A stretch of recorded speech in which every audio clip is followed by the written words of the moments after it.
আপনাদের সামনে একটি মজাদার রেসিপি নিয়ে আসলাম, কাবলি ছোলা ভাজি।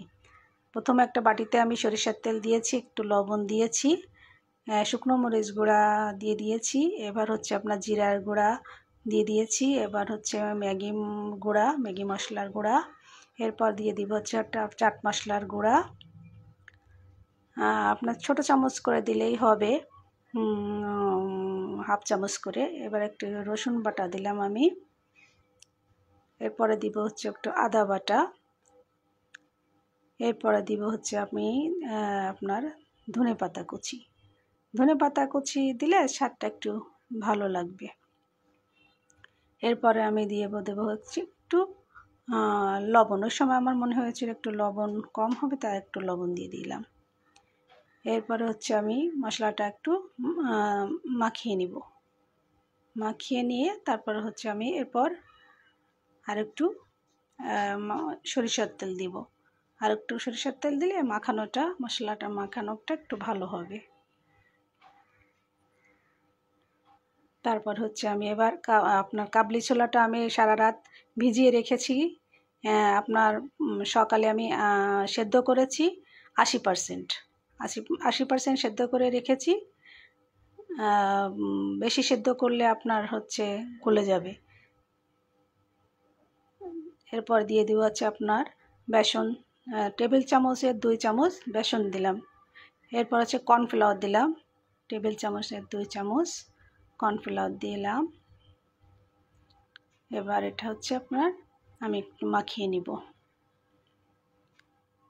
ভালো করে মাখাতে হবে যাতে ছোলার সঙ্গে লেগে যায়, সবগুলা মশলা ভালোভাবে লেগে যায়। এরপর হচ্ছে আপনি একটু হালকা 2 চামচ একটু পানি দিয়ে আবার একটু মিশিয়ে নিব। এটা হাত দিয়ে করলেই ভালো হবে, ভালোভাবে মাখা যাবে। তা আমি হাত দিয়েই করলাম। আমার মাখানো হয়ে গিয়েছে। এদিকে আমি চুলায় তেল গরম করে নিয়েছি, এবার ছোলা ছেড়ে দিয়েছি।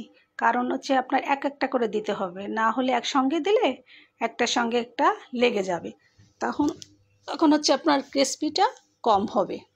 এই জন্যই আমি একটা করে একটু ধৈর্য নিয়ে এটা করতে হবে।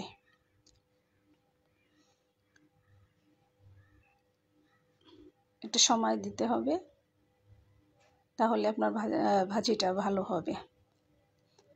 দেখেন কালারটা কি সুন্দর হয়েছে।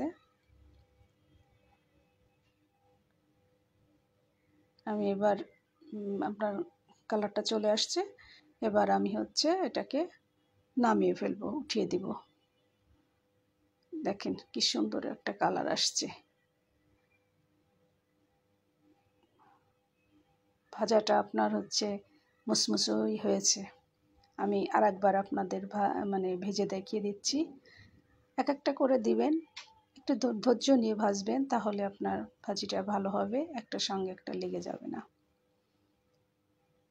ক্রিসপি হবে, খেতে মজা। এই খাওয়ার পর আমার মেয়ে বলেছে অনেক মজা হয়েছে। আপনারা একটা বানিয়ে খেতে পারেন। আমার ভিডিও যদি আপনাদের ভালো লেগে থাকে, লাইক কমেন্ট শেয়ার দিয়ে আমার পাশে থাকবেন। হয়ে গিয়েছে আমার ভাজি, দেখেন কালারটা কি সুন্দর আসছে। আমি একটু চাট মশলা দিয়ে দিয়েছি। সবাইকে অসংখ্য ধন্যবাদ।